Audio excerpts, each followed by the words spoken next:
Lockdowns and capacity restrictions being lifted, one Toronto brewery has created a resocialization hour for those who might have anxiety about interacting with people again. So Halo Brewery now has designated times and tables for people to come in who are open to chatting with strangers. Their creative director, Sarah Vinton, is joining me now to talk about how it's going. Good morning, Sarah. Good morning, Matt. Thanks for having me. So I'm very curious about how this works. Tell us about how Resocialization Hour, what it entails. Absolutely.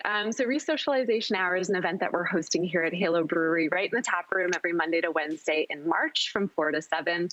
Essentially what we do is we are serving up $15 flights, and we have a communal 6-person table dedicated to those who are comfortable meeting new people.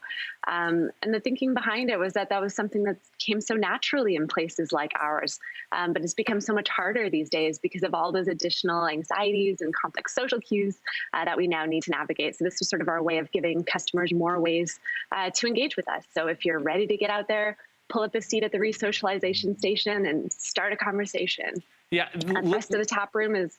Yeah. Sorry, I was just going to say, like, this is the legitimate conversations that I've had with family and friends about, and even some anxiety too about going out and interacting with people. So tell us about coming up with, I want to ask how it's going in a second, but tell us about how this idea started. Of course. So the idea started exactly the same way that you just mentioned. It started with a million conversations with friends, families, customers, our team working here. And everyone we've encountered has really been dealing with these different social challenges. It's really a shared anxiety around learning to be social again after what's been 2 years of actively avoiding each other. So it's really been this under-acknowledged externality of the pandemic that has been our collective loss of humanity and sense of community. So as a bar or a brewery, we really are the kinds of places that are built around community and conversation. So we really wanted to do something to help rebuild it. And bring back some of the community elements that we love and miss. It's wonderful, and it's so needed from just a human perspective, is that community. What's reaction been like? What have people been saying who've been taking part? Feedback has been, I want to say, overwhelming the best possible way. And the event has gained a ton of momentum since day one. So it's been really amazing seeing a ton of new faces come out to our space, as well as regulars we haven't seen in a while come out of the woodwork. We've even had several dogs join us for the event, which has been absolutely wonderful. That's fantastic. So again, you set up the tables and you have everyone in there too, right? And it depends on people's comfort level. I just want to make that clear for people. If you're okay to go and sit and talk with strangers, you're welcome to, but you don't necessarily have to be doing it if you're coming to the bar. Exactly. Yeah. It's kind of a choose your own adventure based on your comfort level. If you want to get social, take a seat at that resocialization station. Otherwise, we're business as usual. If you want to have your traditional sit at the bar or grab a flight with a friend and do that, that's totally cool. And again, if you're like not even there yet, where you just want to pick up beer to go, we have that as well. And then there's the online shop at halobrewery.com. So lots of different ways to just choose your own adventure and get some great beer.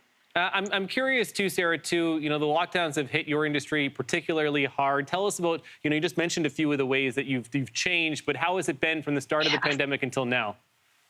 Yeah, of course. Well, I mean, like everything, it changed overnight. So when all of our amazing bar and restaurant partners closed up, kegs stopped moving entirely, and then online sales at the same time took off. So like all other craft breweries, we really had this massive packaging issue where we had a ton of product in kegs, but people only wanted cans and bottles to go. Mm-hmm. So we were then sort of forced to bottle beer from kegs, which is an incredibly painful process.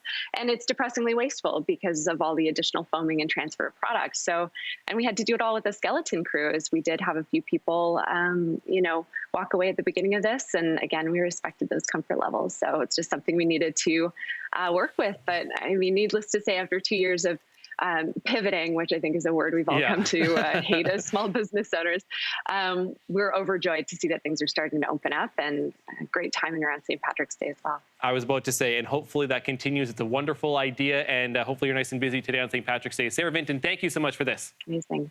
My pleasure. Thanks for having me. Happy St. Patty's. Hey, thanks for watching. If you liked this, be sure to subscribe here, or you can check out more Your Morning videos right here.